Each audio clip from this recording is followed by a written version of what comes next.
Assalamualaikum dan salam sejahtera. Kami dari kumpulan kelas BM1 ambilan 23-28 akan membentangkan tugasan pentaksiran berterusan 2 bagi kursus BMMB 3223 Sintaksis Bahasa Melayu. Tugasan ini dijalankan untuk menganalisis 3 isu berkaitan penggunaan bahasa berdasarkan bahan autentik yang telah kami pilih. Kumpulan kami terdiri daripada 3 orang ahli iaitu Dini Diania binti Slamet, Nur Nadia binti Yusli dan Nur Zahidah binti Ahmad Ramadan. Sebagai pengenalan awal, slide seterusnya akan memaparkan gambar ahli kumpulan kami sebelum kami meneruskan pembentangan berkaitan isu yang pertama.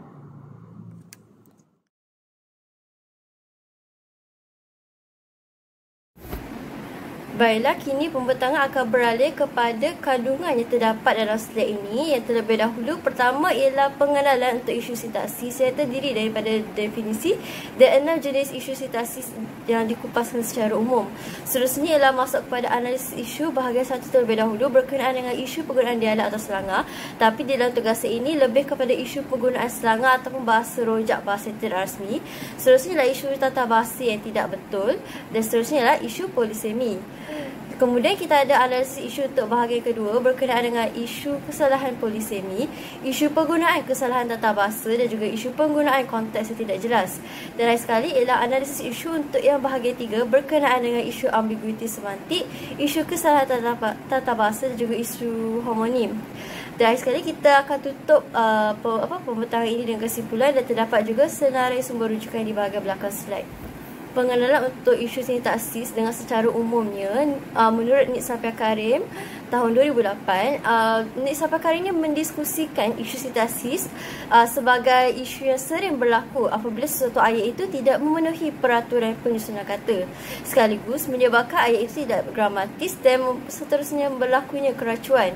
Dalam konteks ini, keracuan dalam bahasa Melayu merujuk pada situasi kebingungan atau ketidakjelasan untuk pemahaman suatu perkataan, frasa maupun ayat. Jadi untuk isu sintaksis ini terdiri daripada 6 jenis. Yang pertama ialah isu homonim, isu polisemi, isu konteks yang tidak jelas, isu tata bahasa yang tidak betul, isu penggunaan dialek atau selangar dan akhir sekali ialah isu ambiguiti semantik. Jadi, untuk analisis isu bahagian pertama akan dikendalikan oleh saya sendiri iaitu Dini. Saya telah mencari 3 jenis isu sintaksis yang terdapat dalam media sosial Facebook, kajian ilmiah dan juga terakhir sekali ialah penulisan rasmi iaitu notis daripada sebuah institusi kerajaan. Jadi, bagi isu pertama, isu yang saya pilih ialah isu penggunaan dialek atau selangar dalam komunikasi harian yang terdapat dalam media sosial. Sebagai contoh yang dapat dilihat daripada potongan komen yang saya telah tangkap layar ini di ruangan Facebook, hadiah untuk fan tahun lepas, Dok Kutuk Munir, hari ini terimalah kutukan fan lain pula. Jadi apa yang kita dapat lihat, ayat ini menggunakan bahasa singkatan atau yang lebih kita kenali sebagai short form dan juga telah menggunakan dialek yang tidak rasmi iaitu bahasa yang perkataan yang tidak ada pun dalam kamus Dewan Bahasa, yang tak ada makna pun. Contohnya macam UTK, THN, Dok dan juga Munya, iaitu perkataan-perkataan ni macam tak ada pun dalam kamus Dewan Bahasa, bahasa yang tak rasmi. Jadi apa yang saya dapat lihat, punca pada penggunaan selangar ini ialah kerana penutur datang daripada latar budaya yang berbeza dengan terpengaruh daripada gaya komunikasi generasi yang terlalu santai di media sosial sampai nak bina ayat yang baharu, ayat yang mungkin mereka faham yang sememangnya boleh menyebabkan isu keracuan, kekeliruan daripada penutur yang mungkin tak biasa dengan bahasa-bahasa trend semasa di media sosial, bahasa yang tak rasmi ni. Oleh itu, antara langkah bagi mengatasi keracuan ini agar semua orang dapat memahami konteks ayat ini ialah dengan menggunakan struktur ayat yang jelas dan juga penggunaan tanda baca yang betul. Sebab apa yang kita lihat daripada tangkap layar tu, tak ada juga titik, iaitu bina ayat ni, satu ayat ni memang kena ada titik lah sebagai ayat yang lengkap. Jadi, hasilnya ayat tersebut boleh diperbetulkan menjadi peminat yang mengutuk pada tahun lalu kini menerima kutukan daripada peminat lain. Jadi kita boleh fahamlah ayat ini pun menggunakan konteks bahasa Melayu yang betul, orang pun boleh faham. Mungkin orang tua banyak yang tak tahu selanga-selanga bahasa tidak rasmi yang banyak budak-budak muda tahu. Jadi kalau kita menggunakan konteks ayat yang lebih jelas, guna antara baca betul, serta ayat yang betul macam ni, mungkin semua orang akhirnya boleh memahami dan mengelakkan daripada keracuan iaitu isu sintaksis berlaku. Seterusnya, saya akan menghujahkan bagi isu yang kedua, iaitu isu tata bahasa yang tidak betul dalam penulisan rasmi, iaitu notis yang telah saya lampirkan dalam slide ini. Jadi, bagi konteks perbincangan isu kedua ini, penggunaan tata bahasa yang tidak betul dalam penulisan rasmi seperti notis atau surat rasmi boleh menimbulkan kekeliruan bagi sesetengah pembaca yang mungkin tidak memahami apa maksud tu ataupun pembaca yang bukan bahasa ibunda mereka iaitu bahasa Melayu ni. Dan boleh menjejaskan juga imej profesional sebuah institusi apabila sentiasa melakukan kesalahan-kesalahan kecil dalam pembinaan ayat. Kesalahan ini juga turut menyumbang pada keracuan sintaksis dalam bahasa Melayu iaitu kekeliruan pembaca lah. Sebagai contoh, berdasarkan potongan ayat daripada sebuah notis rasmi tersebut yang telah saya lampirkan itu, Kerajaan Malaysia dan Jabatan Perkhidmatan Awam adalah tidak bertanggungjawab bagi apa-apa kehilangan atau kerugian yang disebabkan oleh penggunaan mana-mana maklumat yang diperolehi daripada laman web ini serta tidak boleh ditafsirkan sebagai ejen kepada ataupun syarikat yang disyorkan oleh JPA. Masalah yang jelas di sini ialah penggunaan perkataan apa-apa. Yang lazimnya kita gunakan perkataan apa-apa ni dalam ayat tanya. Sedangkan ayat yang notis ni keluarkan ialah ayat penyata. Jadi jelaslah di sini bahawa punca kesalahan ini berlaku ialah kerana penulis tidak memahami struktur tata bahasa yang betul. Khususnya dalam penggunaan kata tanya dalam ayat penyata. Mungkin penulis ni tidak tahu bahawa kata tanya ni dalam struktur tata bahasa ialah kata tanya. Apa-apa itu kata tanya. Dia tak tahu bahawa tidak boleh gunakan kata tanya ni dalam penulisan ayat penyata.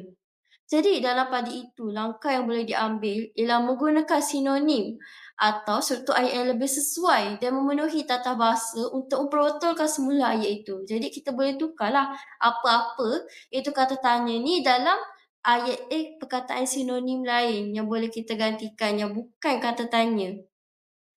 Hasilnya, ayat yang betul sepatutnya berbunyi, Kerajaan Malaysia dan Jabatan Perkhidmatan Awam tidak bertanggungjawab terhadap sebarang kehilangan atau kerugian yang disebabkan oleh penggunaan mana-mana maklumat yang diperoleh daripada laman web ini serta tidak boleh ditafsirkan sebagai ejen kepada ataupun syarikat yang disyorkan oleh JPA.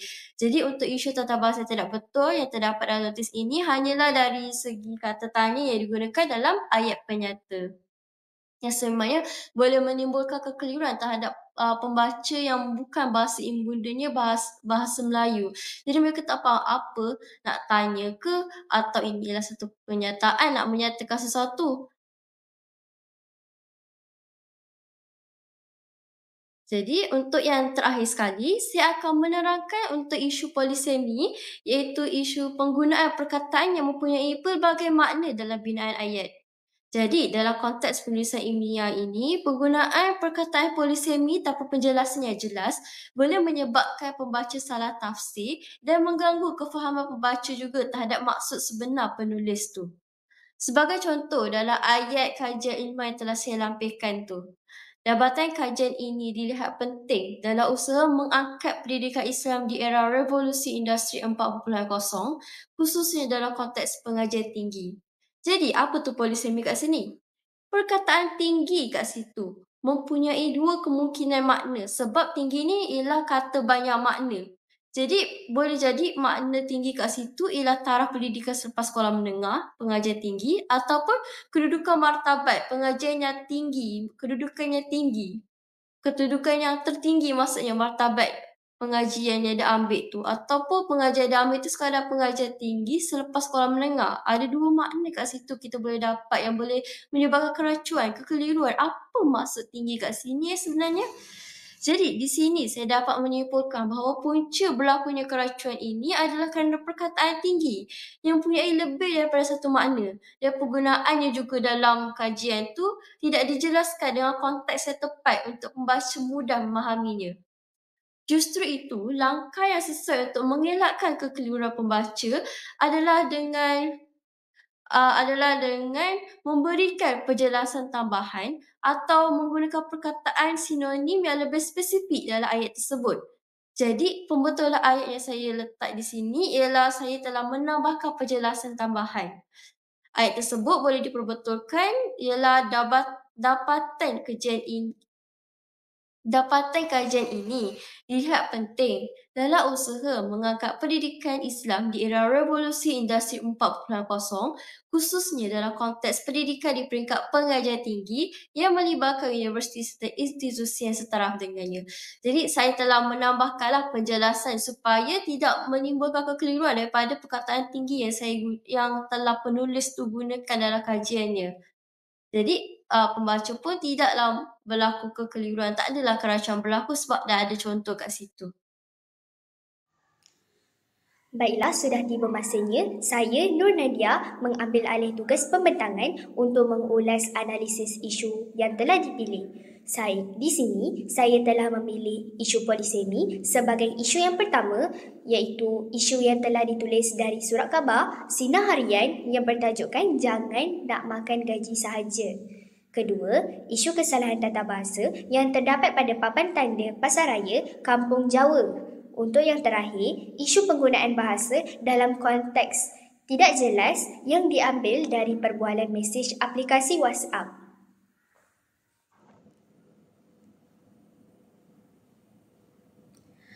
Baiklah, saya akan menerangkan tentang isu pertama iaitu polisemi tentang ayat Jangan Nak Makan Gaji Sahaja.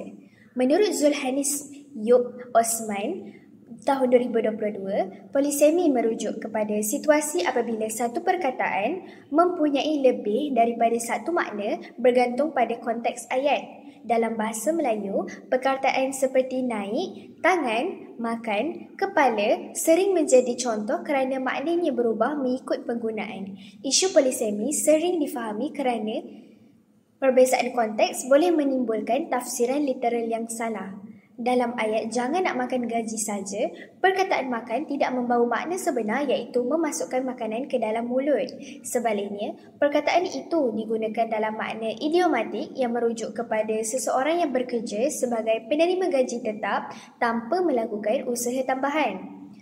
Oleh itu, frasa makan gaji bukanlah merujuk kepada perbuatan makan, tetapi suatu ekspresi kiasan yang perlu difahami secara budaya dan tidak boleh diterjemah secara literal. Punca berlakunya kekeliruan makna polisemi ialah kurangnya pendedahan pelajar terhadap variasi makna dalam bahasa Melayu, khususnya melibatkan dialek, peribahasa dan ungkapan idiomatik. Ramai penutur memahami makna literal tetapi gagal menafsirkan makna tersirat bergantung pada situasi bahasa. Untuk mengatasi isu ini, guru dan pengguna bahasa perlu memperkenalkan contoh polisemi melalui ayat autentik seperti dialog harian, iklan atau drama, supaya pelajar belajar membezakan makna sebenar dan makna idiomatik mengikut konteks. Ayat tersebut boleh diperjelaskan menjadi ayat yang lengkap seperti jangan hanya bergantung kepada gaji tetap, cubalah mencari pendapatan sampingan. Seterusnya, kita akan masuk kepada isu kedua iaitu kesalahan tata bahasa pada papan tanda Pasaraya, Kampung Jawa. Menurut Tata Bahasa Dewan edisi ketiga tahun 2020, frasa nama dalam bahasa Melayu perlu disusun mengikut aturan yang betul supaya tidak berlaku perubahan maksud atau kekeliruan. Binaan frasa nama lazimnya terdiri daripada unsur inti dan penerang. Dalam papan tanda awam, kesalahan tata bahasa bukan sahaja dianggap salah dari sudut bahasa, malah boleh mencerminkan kelemahan institusi dalam memartabatkan bahasa kebangsaan. Papan tanda Pasaraya Kampung Jawa kelihatan ringkas tetapi sebenarnya mengandungi kesalahan susunan frasa nama. Secara literal, ayat tersebut membawa maksud seolah-olah pasaraya itu dimiliki oleh entiti bernama Kampung Jawa. Walhal, maksud yang hendak disampaikan dari papan tanda tersebut ialah pasaraya yang terletak di kawasan Kampung Jawa. Oleh itu, unsur lokasi perlu diletakkan dalam bentuk yang tepat seperti Pasaraya di Kampung Jawa atau Pasaraya Kampung Jawa dengan ejaan PASARRAYA dengan penggunaan dua perkataan untuk pasaraya seperti yang disahkan oleh Dewan Bahasa dan Pustaka. Punca kesalahan ini berlaku adalah kerana kurangnya kesedaran pihak pengeluar papan tanda terhadap peraturan bahasa Melayu baku selain sikap sambil lewa yang menganggap kesalahan bahasa tidak memberi kesan besar kepada masyarakat. Sebenarnya, papan tanda ialah bahan tatap umum yang menjadi rujukan masyarakat, malah pembawa imej bahasa negara. Oleh itu, yang terakhir, langkah mengatasi yang boleh diambil ialah mewajibkan semakan bahasa oleh pihak berautoriti seperti Dewan Bahasa dan Pustaka sebelum papan tanda dicetak dan dipasang. Ini akan memastikan penggunaan bahasa yang betul pada ruang awam dan seterusnya memupuk kepatuhan terhadap tata bahasa standard. Baiklah, kita akan masuk kepada isu yang terakhir iaitu isu yang ketiga iaitu penggunaan bahasa dalam konteks tidak jelas daripada chat WhatsApp. Menurut Haji Omar, tahun 2018, konteks merupakan komponen utama dalam penentuan makna ujaran. Apabila sesuatu ayat tidak disertai dengan konteks yang jelas, penutur lain tidak dapat memahami tujuan sebenar mesej yang akan dihantar. Hal ini sering berlaku dalam komunikasi digital yang bersifat ringkas, tergesa-gesa dan tidak lengkap. Mesej WhatsApp seperti Mixu Zeus di Live Baker Cottage boleh datang for UFC merupakan contoh ayat yang tidak mempunyai konteks yang jelas. Ayat tersebut hanya berupa senarai nama jenama makanan dan minuman tanpa maklumat dengan tujuan, masa, sasaran ataupun arahan. Pembaca tidak dapat mengetahui sama ada mesej itu berbentuk promosi, jemputan, pengumuman jualan atau sekadar pemberitahuan. Masalah ini berpunca daripada budaya komunikasi segera yang mengutamakan kependekan mesej sehingga mengabaikan struktur ayat yang lengkap. Pengirim mesej mengandaikan bahawa penerima memahami konteks yang sama walhal mesej yang dihantar ke kelompok yang lebih luas. Langkah mengatasi ialah dengan membina ayat yang lengkap yang mempunyai subjek, predikat, maklumat masa dan tujuan. Contohnya, ayat yang pembetulan bagi ayat Mixu, Zeus, D-Live dan Baker's Cottage akan membuka booth di foyer FC pada jam 2 petang. Semua pelajar dijemput hadir. Ayat ini memberi maklumat penuh dan tidak lagi bergantung pada tekaan pembaca. Baiklah, seterusnya saya akan membentangkan analisis isu sintaksis bahagian 3 iaitu terdiri daripada isu ambiguiti semantik, isu kesalahan tata bahasa dan homonim yang terdapat dalam media sosial dan juga berita dalam isu pertama yang saya akan bentangkan adalah isu ambiguiti semantik. Menurut Kamus Dewan edisi keempat 2005, ambiguiti bermaksud kesamaran yang memungkinkan dua atau beberapa tafsiran. Oleh itu, isu ambiguiti semantik adalah ketika makna sesuatu perkataan atau frasa boleh mempunyai lebih daripada satu pentafsiran. Jadi, berikut merupakan contoh berdasarkan potongan ayat daripada tangkap layar di aplikasi X yang dulu dikenali sebagai aplikasi Twitter yang dimemuat naik oleh Mstar Online. Jadi, ayat tersebut berbunyi seperti dua warga emas lemas, kenderaan pacuan 4 roda dihanyutkan arus ketika menyeberangi sungai. Jadi, ayat ini boleh menimbulkan kekeliruan tidak jelas sama ada tafsiran yang pertama iaitu ayat ini mungkin menyatakan dua warga emas lemas kerana kenderaan pacuan 4 roda mereka dihanyutkan arus sungai. Manakala tafsiran yang kedua pula, ayat ini mungkin menyatakan dua warga emas lemas manakala kenderaan lain turut dihanyutkan. Jadi punca berlakunya isu ambiguiti semantik ini adalah disebabkan penulisan berita yang sering menekankan ringkasan sehingga mengabaikan kejelasan makna. Baiklah, bagi langkah mengatasi isu ambiguiti semantik ini adalah penulis perlu menggunakan struktur ayat yang jelas untuk mengelakkan kekeliruan kepada pembaca. Jadi, pembetulan ayat yang boleh dilaksanakan adalah dengan menjadikan ayat seperti dua warga emas maut selepas kenderaan pacuan 4 roda yang mereka naiki dihanyutkan arus ketika menyeberangi sungai. Baiklah, isu yang kedua pula ialah isu kesalahan tata bahasa. Menurut Nik Safia Karim ETL 2008, tata bahasa merupakan satu sistem yang mengandungi peraturan-peraturan tentang membentukkan kata, frasa, klausa dan ayat dalam sesuatu bahasa. Oleh itu, kesalahan tata bahasa ialah kesalahan dalam struktur tata bahasa yang boleh mengakibatkan keracuan dalam pemahaman sesuatu ayat. Sebagai contoh, berdasarkan potongan ayat daripada tangkap layar daripada berita Sinar Harian, iaitu ayat yang dikemukakan berbunyi Belanjawan 2025 disifatkan sebagai satu dasar yang mengambil berat pengagihan kekayaan negara kerana walaupun kumpulan kaya perlu menanggung beberapa perkara termasuk pembayaran cukai, dividen, tetapi manfaat itu diterima oleh golongan miskin. Oleh itu, jenis kesalahan iaitu penggunaan kata hubung yang tidak gramatis, iaitu dalam ayat ini kata hubung kerana iaitu menyatakan sebab dan juga kata hubung walaupun iaitu menyatakan pertentangan tidak boleh digunakan serentak dalam satu ayat serta perkataan tetapi juga tidak sesuai digunakan dalam ayat tersebut.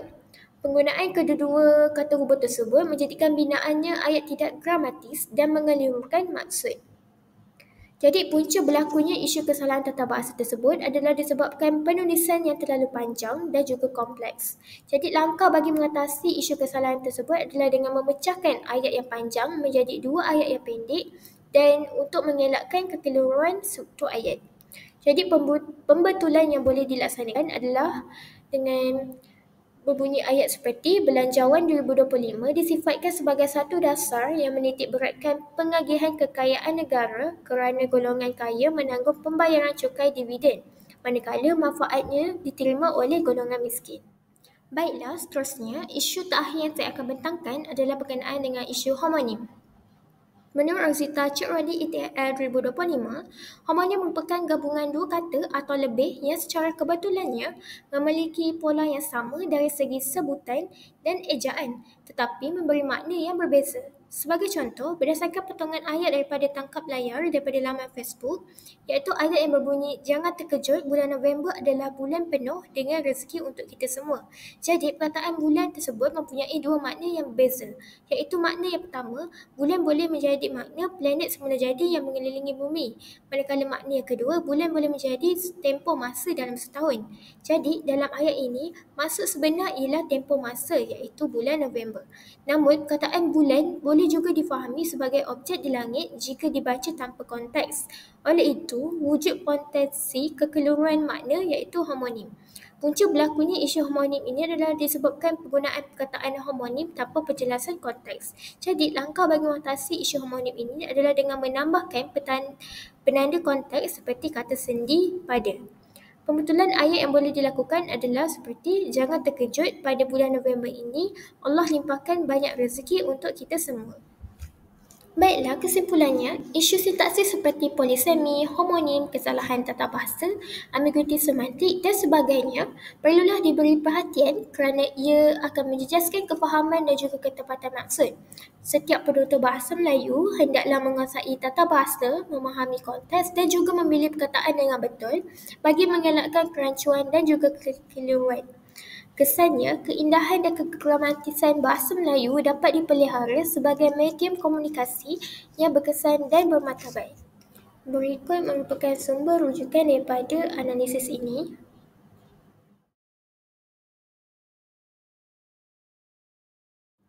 Itu sahaja daripada kumpulan kami. Sekian, terima kasih.